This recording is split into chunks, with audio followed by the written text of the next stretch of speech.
Monsieur le président, monsieur le ministre, messieurs les rapporteurs, mes chers collègues, l'Europe connaît depuis 2015 une hausse significative du flux de migrants, obligeant les États membres à consentir des efforts financiers importants, à la fois pour traiter les demandes, accueillir les personnes dans des conditions convenables et lutter contre l'immigration irrégulière.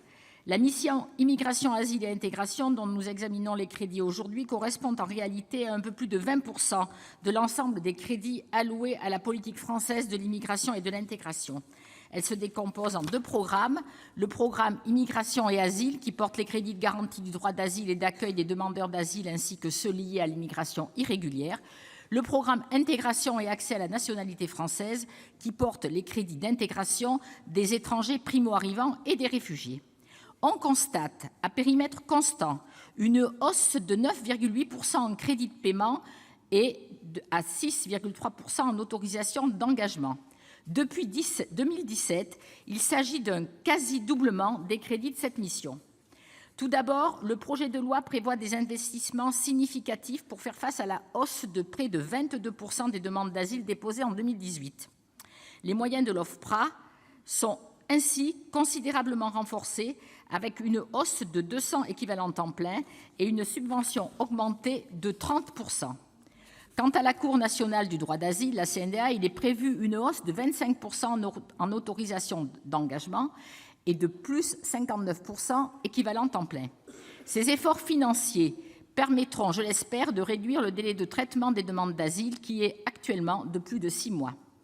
Je veux également saluer la hausse de plus de 7% des crédits du programme Intégration et accès à la nationalité française, qui permet de financer la mise en œuvre de l'intégration des étrangers en situation régulière, notamment à travers le contrat d'intégration républicaine créé par la loi de 2016 et enrichi par la loi de 2018. Ce sont ainsi plus de 12 millions d'euros qui sont prévus dans ce projet de loi et qui financeront les formations linguistiques et l'insertion professionnelle. Néanmoins, je partage l'inquiétude de mes collègues de la commission des lois et de la commission des finances s'agissant des prévisions du Gouvernement en matière de demande d'asile. Le scénario sur lequel est construit le PLF repose sur la prévision d'une hausse de 12% de la demande d'asile en 2019, puis d'une stabilisation en 2020.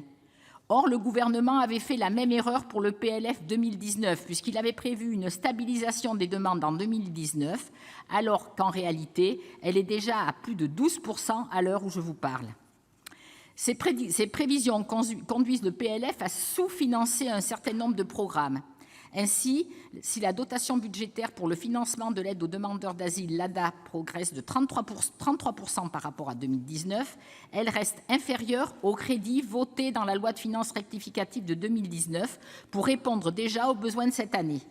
Nul besoin d'être prophète pour savoir que l'enveloppe prévue dans le PLF 2020 sera insuffisante.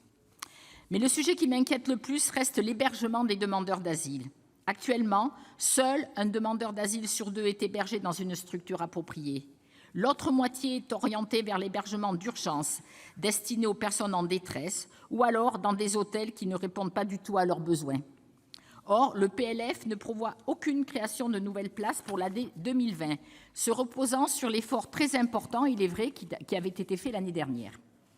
Enfin, s'agissant de la lutte contre l'immigration irrégulière, je crains que le PLF en l'état ne permette ni une meilleure exécution des OQTF prononcées, ni d'assurer des conditions de vie dignes dans les centres de rétention administrative, les CRA. En effet, cette mission voit ses crédits diminuer de 26,39% en autorisations d'engagement et de 9,98% en crédits de paiement.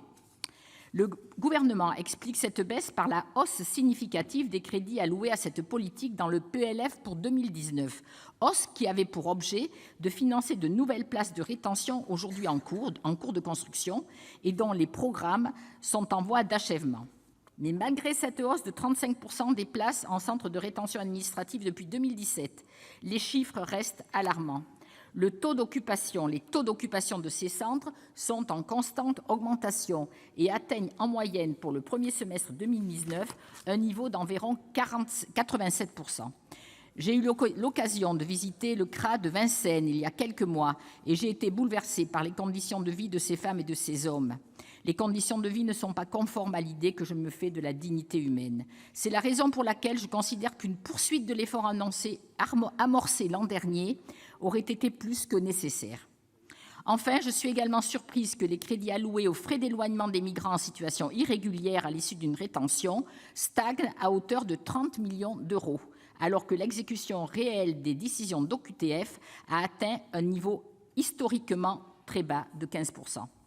Au groupe RDSE, nous souhaiterions que les débats ne se concentrent pas uniquement sur des questions d'écriture comptable, mais sur les sujets de fond, et ils sont nombreux, qui ont trait à la politique migratoire et d'asile actuellement menée dans notre pays.